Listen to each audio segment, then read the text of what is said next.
Hindi ako nakasaan, natawa lang ako. Natawa lang ako. Masama ba tumawa? Parang iniinsulto mo ko eh. Iniinsulto mo ko, ha? Ha? May ibig sabihin yung pagtawa mo. Ate, hindi pang insulto yun. Natawa lang ako.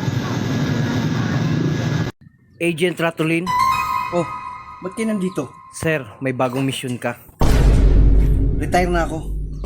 2 million, Matanda na ako. 3 million. Gusto ko lang magbagong buhay. Sir, 10 million. Ang kulit nyo eh. Sabi ng ayaw ko na. Ayaw niya. Tara, Uy, uy, uy. Saan kayo? maghanap na lang kami ng ibang agent. Ito naman, di mabiro. Saan kontrata? Wag na, gusto mo nang magbagong buhay eh. 5 million. Di ba sabi mo matanda ka na? 2 million. I-retire ka na eh. 100,000. 3K na lang. Deal, deal.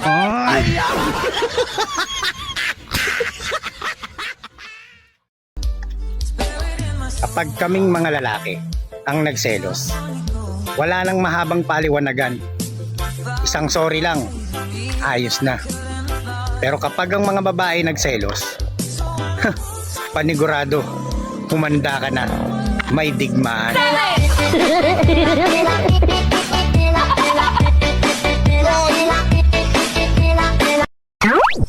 Hindi lahat ng tumatayo may paa. Bakit yung ano? Ano? Subukan mo lang magsalita ng di maganda. Basagin ko mukha mo. Opo, te. Ah. Pabili ng soft drinks.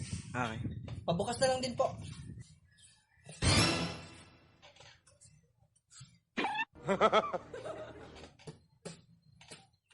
Kuya, soft drinks po.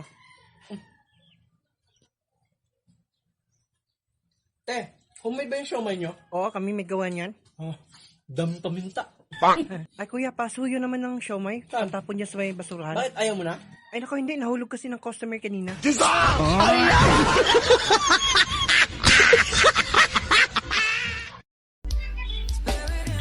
Sa picture, bawal ang tatlo. Bakit? Baka mamatay yung isa. Ganon din sa pag-ibig. Bawal din ang tatlo. Paano masabi? Baka makapatay ako ng isa. Kuya, Oy! di ba aso kayong bilhin nito? Oh! Ba't asin yung nakalagay? Ha? Ba't asin? Kaya asin nakalagay dyan kasi para hindi langgamin. Sinulat ko lang asin. Ah, check yung langgam sa inyo marunong na magbasa.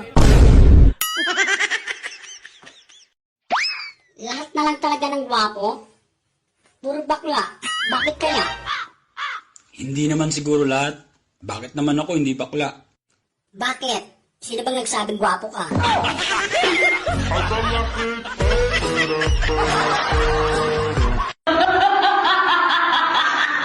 Kung ang tatay ay haligi ng tahanan, ano naman ang nanay? Tagapagpatayo sa haligi ni tatay. Bay, tingnan mo yung asawa niya, oh. Kinikiss niya bago pumunta sa work.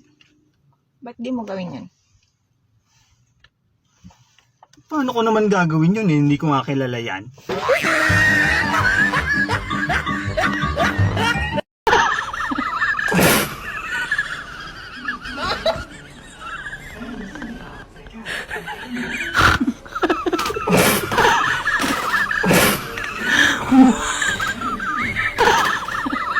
Pre. Oh. Nakita mo ba yung manok ko? Manok? Oo, pre. Wala. Ba't sa akin ka nagtatanong? Ay, hindi, pre. Nagtatanong lang. Baka Hindi, kasi pre. nagawi rito eh. Makapagtanong ka, para ka nagbibintang ng tao eh. Hindi ganyan, pre. Mali yan. Kala mo naman, ang lambot-lambot ng manok mo. Hoy, ikaw ba marunong magbasa? Nakita mo nang may nakalagay na no parking dyan? Nakaparking ka pa rin? Tigas ng ulo mo sarap mong batukan. Yun yung sabi ng lalaki sa akin eh. Takot ako eh. Lumipat lang ako ng parking. Tigas din kasi ng ulo ko eh. Pag hindi pantay ang itlog mo, malaki ang chance na ikaw ay magkaluslos. Mga facts na di mo kayang gawin. Una, hindi mo kayang itaas ang iyong kilay habang nakalabas ang iyong dila. Kung kaya mo, ibig sabihin, tinira ka na sa puwet.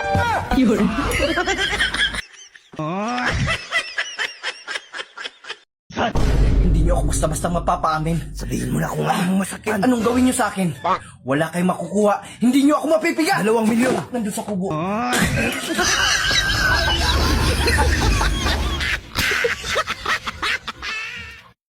Pautang!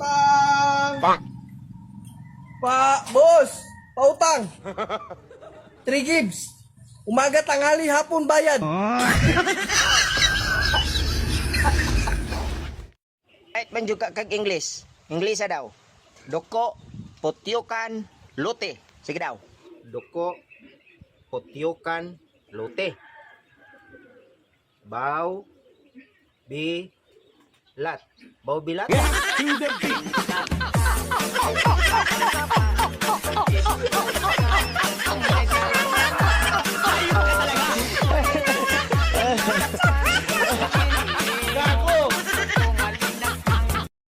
Masyado na akong malakas para sa mundo ng mga tao. Kailangan kong makapunta sa mundo ng mga halimaw. Wala na akong makakalaban dito.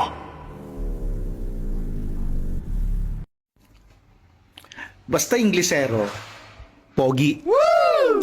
That is why, you know,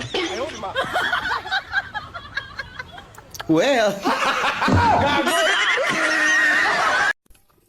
ang saya-saya mo ngayon pare ah. Birthday kasi nung anak ko bukas pare. Natutuwa lang kasi ako sa kanya dahil hindi siya naninigarilyo, hindi siya umiinom ng alak, hindi siya namababae, at hingkit sa lahat, hindi siya nambabastos ng magulang. Talaga? Wow, ang bait ah. Ilang taon na ba yung anak mong yan pare? Mag-iisang taon na siya bukas pare.